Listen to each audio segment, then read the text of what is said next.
Reliable world के दोस्तों अस्सलाम वालेकुम। आज की दो अहम स्टोरीज, एक का ताल्लुक फ्रांस से है और दूसरी का ताल्लुक पाकिस्तान और अमेरिका के ताल्लुकात से है। लेकिन पहले हम फ्रांस की स्टोरी ले लेते हैं। आप ये देख रहे होंगे कि किस तरह से मैक्रोन के मुंह पे एक थप्पड़ पड़ा है और ये दोस्तों पढ़ना ही था। गुस्ताखे रसूल हो और रसूल सल्लम की शान में गुस्ताखी करने वाला हो, आका की शान में गुस्ताखी करने वाला हो और वो थप्पड़ों से या लानतों से बच जाए, ऐसा हो नहीं सकता और यही हुआ है उनके साथ। लेकिन अभी तक ये क्लियर नहीं हो सका कि उसने क्यों थप्पड़ मारा। बहरहाल ये मुझे नहीं लगता कि ये सिलसिला रुकने वाला है। जिस तरह से मैक्रोन ने नफरतों के बीज बोए हैं और जिस तरह से इमरान खान साहब कहते चले आए हैं कि मगरब जो है इस्लामोफोबिया का शिकार है और इसके बुरे असरात होंगे और वो नजर भी आ रहे हैं। अब आ जाते हैं दूसरी स्टोरी की तरफ। ये एक खबर है दोस्तों, कल से ही चल रही है और उसकी अभी तक ना तस्दीक हुई है ना तरदीद हुई है, तो इसका मतलब है कि वो खबर सच्ची है। खबर क्या है वो आप देखिए और फिर आगे बात होती है। और आपने जाना कहीं नहीं है, क्योंकि आज कुछ पाकिस्तानी अफवाज की जो है कामयाबियों पे नजर दौड़ाएंगे, कुछ इमरान खान की पॉलिसीज पे नजर दौड़ाएंगे और फिर अमेरिका क्या चाह रहा है अफगानिस्तान में उस पे भी नजर दौड़ाएंगे। लेकिन पहले आप जो है ये वीडियो देखिए दोस्तों। इमरान खान ने अमरीकी सेकेंड टियर लीडरशिप से बात करने से इनकार कर दिया। इमरान खान ने अमरीकी सदर जो बाइडेन से ही गुफ्तगू करने पर जोर दिया है। आज से कंफर्म कर लें, उन्होंने कहा अगर प्रेसिडेंट बाइडेन मुझसे बात करना चाहते हैं तो प्रोटोकॉल ये है कि मैं उनसे बात करूंगा, किसी और लेवल के सेक्रेटरी से मैं बात नहीं करूंगा। ये बात बड़ी वाज़ेह है और आप अमेरिका से इसको कंफर्म कर। जी तो दोस्तों देखा आपने। अच्छा यूं है कि ये जो खबर है ये कल से चल रही है और इसकी अभी तक तरदीद नहीं हुई। इसका मतलब है कि ये खबर सच है। आपको याद होगा दोस्तों कि जब पीटीआई की गवर्नमेंट आई थी और इसमें जब इमरान खान साहब पावर में आए तो इन्होंने सबसे पहले जो ब्रीफिंग ली थी वो GHQ में जाकर ली थी। और इमरान खान साहब की एक खूबी है, काफी सारी खूबियों में से एक ये भी खूबी है कि वो जो है जब ब्रीफिंग लेते हैं या आप देख लें कि जब वो हिकमत अमली बनाते हैं तो उसमें खूबियां और खामियां दोनों चीजों को मद्देनजर रखते हैं, लेकिन खेलते हमेशा स्ट्रांग पॉइंट पे हैं। वो आप 92 का वर्ल्ड कप देख लें, क्योंकि इनको लगता था कि इनकी बॉलिंग जो है वो स्ट्रांग है और बैटिंग जो है थोड़ी वीक है, तो इन्होंने पहले बैटिंग कर ली क्योंकि इनको लग रहा था कि अगर स्कोर हम थोड़ा भी कर गए तो उसको हम डिफेंड कर लेंगे।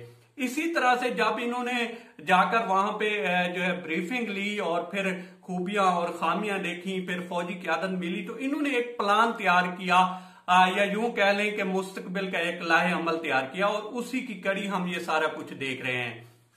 अब जो है एक अमेरिका जब आया है तो उसने ये सोचा था कि मैं जो हूं अफगानिस्तान में जा रहा हूं और वहां पे जाकर मैं जो है एक, उनको ये लग रहा था कि बहुत जो है थके हुए वहां के हथियार हैं, उनके पास ना तो मॉडर्न हथियार हैं और हम लोग जो है अफगानिस्तान को तो चंद दिनों में पता कर लेंगे, ये तो कोई बड़ी बात ही नहीं है और उसके बाद हम जो है अपनी मर्जी करते फिरेंगे। लेकिन ऐसा हो नहीं सका। अब आप देख लें कि वो किस तरह से फंसा है। और फिर जब पाक फौज की बात आए तो पाक फौज जो है आपने देखा ही होगा कि जो रशिया की एजेंसी के साबिक चीफ थे उन्होंने कहा था कि ISI जो है पाकिस्तान की जो एजेंसीज हैं वो आपके साथ काम तो करती हैं, लेकिन करती सिर्फ एक शर्त पे हैं कि उनको हमेशा पाकिस्तान के मफादात अजीज होते हैं और ये हमारा जो है तुरा इम्तियाज है। इसलिए हम पाक फौज पे जो है फख्र करते हैं कि उनका कहना था कि पाक फौज जो है वो अपने मुल्क के लिए, पाकिस्तान के लिए कुछ भी करने को तैयार होती है, कुछ भी करने को कर गुजरती है।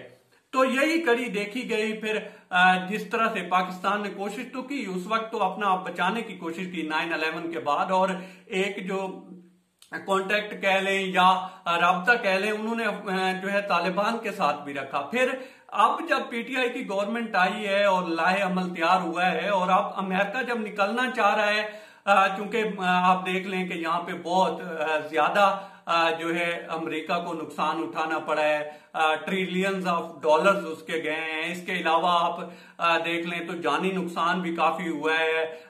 4-5 हजार अपने फौजी मरवा लिए, नेटो की फोर्सेस जो मरी है वो अलग है, अफगानिस्तान की अपनी फौज जो मरी है वो अलग है। तो इतना बड़ा नुकसान करवा के वो यहां से निकलना भी चाह रहा है और यहां पे रहना भी चाह रहा है। अब इसके लिए वो बेसिस जो है वो ढूंढ रहा है कि अफगानिस्तान से निकला जाए, लेकिन करीब में ही कहीं जो है बेसेस ढूंढ ली जाएं और वहां से जो है खित्ते पे नजर रखी जाए। अब उसको ज्यादा अफगानिस्तान में इंटरेस्ट नहीं है, वो ये अफगानिस्तान वाला जो है एक सामने रखकर तो एक ढोंग रचा रहा है कि हम वहां पे नजर रखना चाह रहे हैं। एक्चुअली वो नजर जो है सीपैक पे रखना चाह रहा है, चाइना पे रखना चाह रहा है और रशिया पे रखना चाह रहा है। तो ना तो रशिया चाहता है कि वो इस खित्ते में रहे, ना चाइना चाहता है इस खित्ते में रहे, और पाकिस्तान तो वैसे ही नहीं चाहता। कब से इमरान खान साहब कह रहे हैं और उनकी ये पॉलिसी रही है कि पाकिस्तान एक ही चीज में जो है शामिल होगा, वो है अमन का अमल। अब अमन के अमल में तो पाकिस्तान साथ है, लेकिन अगर इस तरह से बेसिस मांगेंगे और वो भी कोशिश करेंगे कि सेक्रेटरी ऑफ स्टेट कॉल करेगा और इमरान खान साहब उठा लेंगे, तो अब पाकिस्तान बदल चुका है। अमेरिका को ये समझ लेना चाहिए कि पाकिस्तान बदल चुका है।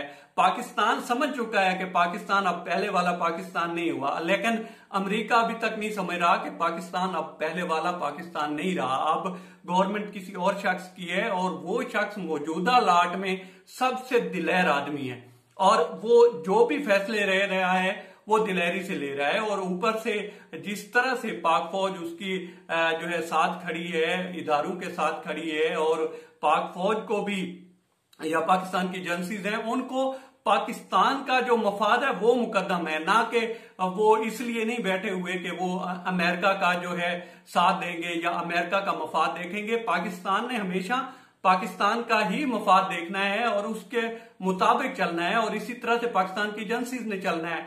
अब अमेरिका जिस तरह से रो रहा है या चीखो पुकार कर रहा है, तो उसका कुछ होने नहीं वाला। इस तरह की कालें आती रहेंगी और इसी तरह से काम चलता रहेगा। लेकिन अब बात होगी तो बराबरी की बेस पे होगी। अगर कोई बात नहीं है, अगर आपने सेक्रेटरी से कॉल करवाई है तो भाई हम भी आगे से नहीं उठाने वाले, और यही किया है इमरान खान साहब ने और काफी दिलेरी दिखाई है। अब इस पे जो है ना तरदीद आ रही है ना तस्दीक आ रही है, तो इसका मतलब है कि ये जो खबर है वो सच्ची है। तो देखते हैं अब आगे क्या होता है। अभी तो ये बात क्लियर है कि पाकिस्तान बेसिस नहीं देने वाला और पाकिस्तान वो करेगा जो अमन के लिए बेहतर होगा, खित्ते के लिए बेहतर होगा, अफगानिस्तान के लिए बेहतर होगा या नेबरिंग कंट्रीज के लिए बेहतर होगा। अब तक इतना ही दोस्तों। आप लोगों से रिक्वेस्ट है कि आप हमारे चैनल का विजिट करें और अगर आपको हमारे चैनल का कंटेंट पसंद है तो इसे सब्सक्राइब करें। तामुन के लिए